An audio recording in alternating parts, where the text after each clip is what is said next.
Your purpose is to make your audience see what you saw, hear what you heard, feel what you felt. Relevant detail, couched in concrete, colorful language, is the best way to recreate the incident as it happened and to picture it for your audience. Dale Carnegie. The English descriptive tool of imagery has created fame among authors, poets, and public speakers alike, but imagery is based on the lack of a picture or an image. But what if the picture were present? Instead of only being told the story and having to imagine the figure being described, you'd be able to follow along with the author, a guideline to the story. And I would not be able to think of a better story to tell than that of Kentucky basketball and its role on Kentuckians. The epic battle between Kentucky's two main cities, Lexington and Louisville. All of those who have influenced this substantial sport and paved the way for those of us who enjoy it today, as well as just why basketball has taken over in Kentucky and why no other sport seems to be quite as big or have quite as large of an influence.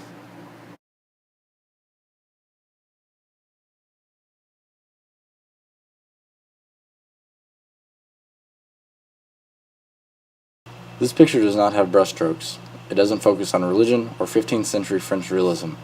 Really, it's barely even a picture and more or less a collective image of data. It's probably more relative to a graph or a Venn diagram.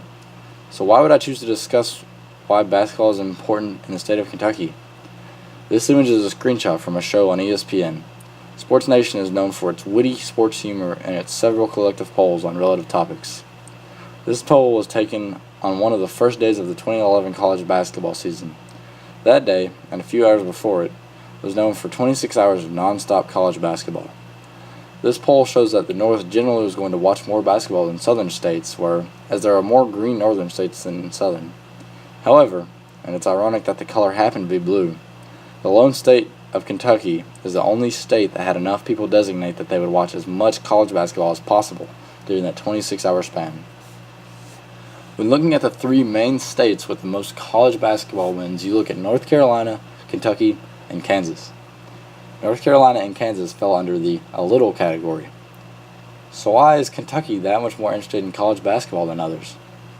In the South, football is what most states are best known for. Most sports enthusiasts know that the SEC is the toughest college football conference and that Texas has the most aggressive and serious high school football programs in the country. As well, over the past decade or so, the SEC, or Southeastern Conference, has led the nation in national titles, nearly winning it every year, and currently have the top two BCS teams in the nation, Alabama and LSU. However, UK has held the two longest losing streaks in the history of college football to two SEC football teams. Florida, which is approaching a 24-year win streak against us, and Tennessee, which just ended its 26-year win streak. As well, Louisville has never won an NCAA national championship in football, and despite occasional success, has never been that great. Combined, the two teams have 0 championships, even though UK should have been named national champions in 1950. So why doesn't Kentucky follow suit and focus on becoming a rough and tough football state? During the Civil War, Kentucky was known as a Northern or a Union state. However, Kentucky fell on the borderline for many political issues, just as it does geographically. Kentucky is considered Southern by the majority of the country, yet many refuse to say it's a true Southern state. The same is obvious even today. Kentucky is a prosperous agricultural state with its high sales in tobacco, but is also home to major factories like Toyota and Lexmark.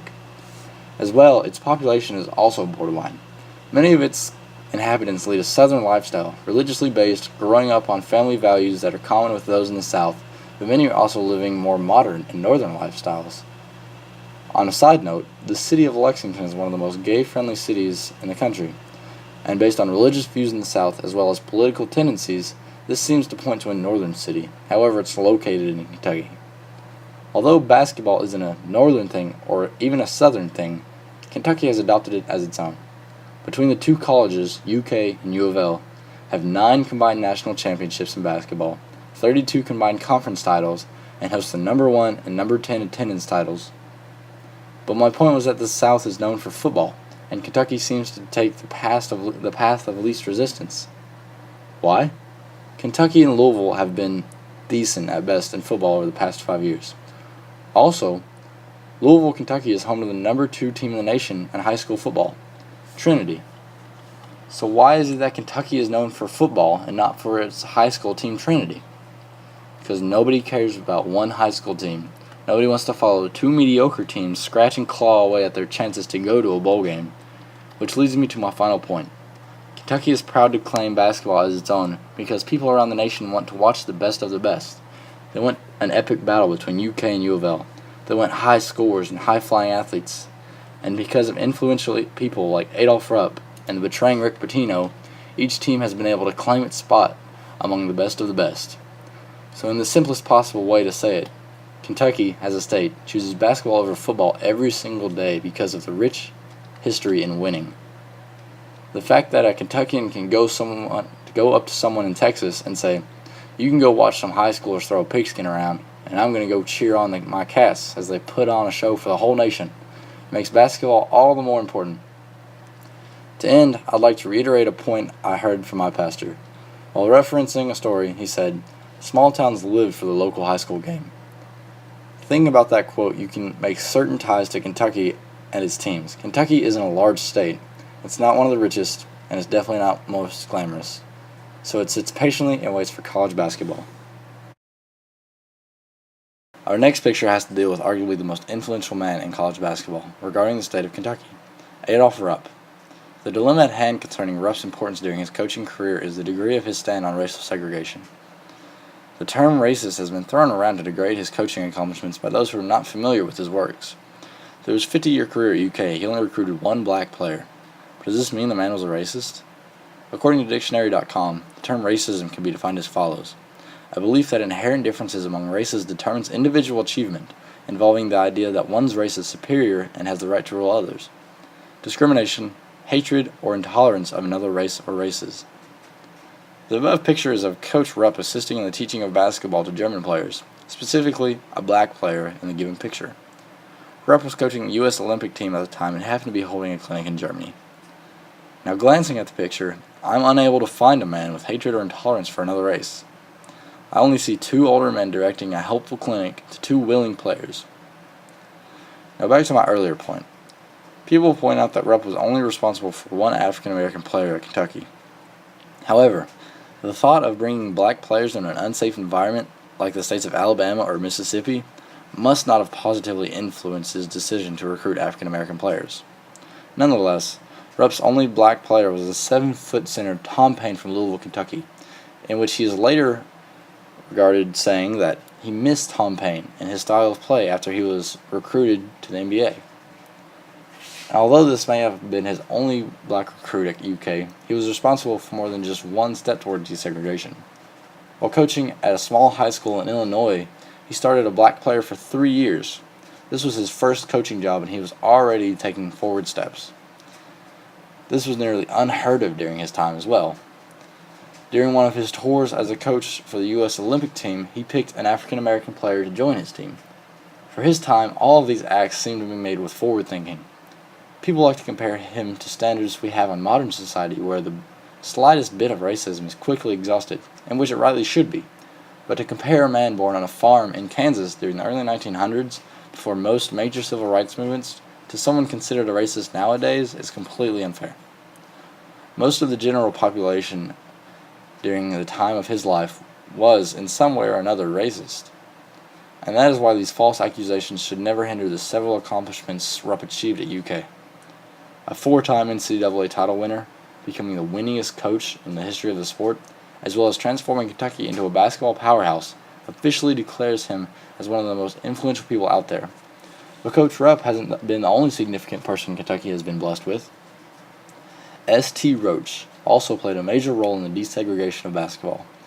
Roach coached at the all-black high school of Paul Lawrence Dunbar, here within our great city of Lexington. Roach led his Bearcats to win several Negro League championships, as well as fighting for equality within the sport. Even though Brown v. Board of Education had already been fought and solved within the Supreme Court, segregation was still rampant throughout the country. Roach eventually led his all-black Bearcats to mix and play with other white schools, all the while beating Lexington's infamous powerhouse Lafayette. Past iconic coach Ralph Carlisle, after beating the Bearcats for the first time in the district tournament, went 0-11 against Dunbar. In Billy Reed's 2010 article about former coach Roach, he speaks highly of this successful coach, bragging about the amount of respect he showed, how professional he stayed throughout, and the accomplishments he achieved with his team at Dunbar. But how do these two gentlemen represent this picture? The border between black and white has burdened this country for several years, and through the discipline, hard work, and sacrifice of many, it has been nearly abolished. But due to the influential people such as Adolph Rupp and S.T. Roach, the sport of basketball has shown its own steps toward equality. The picture above does not discriminate. It shows no hate, only the learning process being taught by a man who loved the game more than he cared about race. Rupp loved the game so much that every year he held an instructional clinic and tournament at K-State, which is a well-known black college here within Kentucky. All of these traits show just how iconic these coaches were and how honored the state of Kentucky should be to have acquired them. The jobs and strides done by these two alone calls for honorable recognition. So take a look at the picture at hand and try to fit the qualities of a racist into the figure noted as Rupp. Now try to fit the qualities of a forward-thinking man with an unmatched love for the game. Which one fits better? The picture I've chosen for this topic is pretty obvious. It's during the middle of a UK U of L game where a Kentucky player is driving the ball into the lane, attempting to score. The setting is at Rupp Arena in Lexington, Kentucky. Simple enough, right? But look deeper into this picture. Look at some of the fans in the blurry background. All eyes are directed towards the game, the middle of the action, not staring into oblivious or into the face of a neighbor discussing what happened around town that week. And to get really deep into the mental aspect of this rivalry, and looking deep into this picture, look at the colors of the jerseys. Nearly exact opposites of each other. Louisville's deep crimson red to Kentucky's bright royal blue. Kentucky's pure and clean white background to Louisville's dark and mischievous black border. Each team is in a different conference, so different patches are displayed on their uniforms. Louisville's in the northern dominant Big East Conference, and Kentucky in a pure southern comfort of the SEC. As well, each team is represented and is affiliated by separate brands. To begin my topic of rivalry between the University of Kentucky and the University of Louisville, I decided to look up the definition of the word. I have tons of facts to pull from, history of big games, stats, former coaches and players, quotes, anything really. But to really understand what pulls a state in two, you have to understand exactly what is happening at the root of the rivalry. The medical definition is as follows: a competitive or antagonistic state or condition.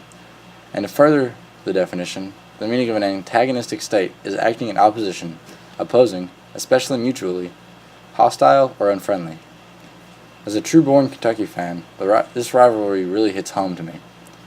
And hearing all of these words just paints a picture of its own. A mutual unfriendly relationship is the best way to describe the rivalry between the brother schools. Kentucky, of course, being the older brother with a longer and richer history, and Louisville being the little brother, always trying to catch up to UK. But this rivalry doesn't destroy the state. It only creates a divided line in between Lexington and Louisville. The state becomes better through the friendly competition of sports. The Kentucky state motto is, "United we stand, divided we fall." And I could not think of a better way to state the rivalry with that set of words. If this rivalry were to ever harbor true hatred for another Kentuckian, then the rivalry has been lost. At the end of each team's game, my old Kentucky home is played. Even after a hard-fought battle, fans from both teams in C lock arms and sway back and forth to their state song. My point is that the rivalry, no matter how dark and dirty it may seem, creates a productive outlook in Kentucky. In a personal interview with a Louisville fan I happen to be friends with, we discussed some of the finer topics of the rivalry. Some of the questions I asked him dealt with how long he'd been a U of L fan, if he loved wearing Louisville stuff on campus here at UK, and if being a fan of Louisville made him want to do better as a person in order to say he was a positive aspect of the team and their following. All of his answers were right on track with my hypothesis. I expected his answers to be the exact same as mine, but directed the other way. He and I were basically born into a fan base, and we wouldn't have it any other way. He enjoyed flaunting his Louisville attire around our campus, and my rebuttal was I would do the exact same thing on theirs. And most importantly, he answered that he wanted to be a better person and wanted to do the best he could because he felt as though he was being a representative of Louisville while living here in Lexington, which is the main point of this section. The rivalry makes Kentucky a better place.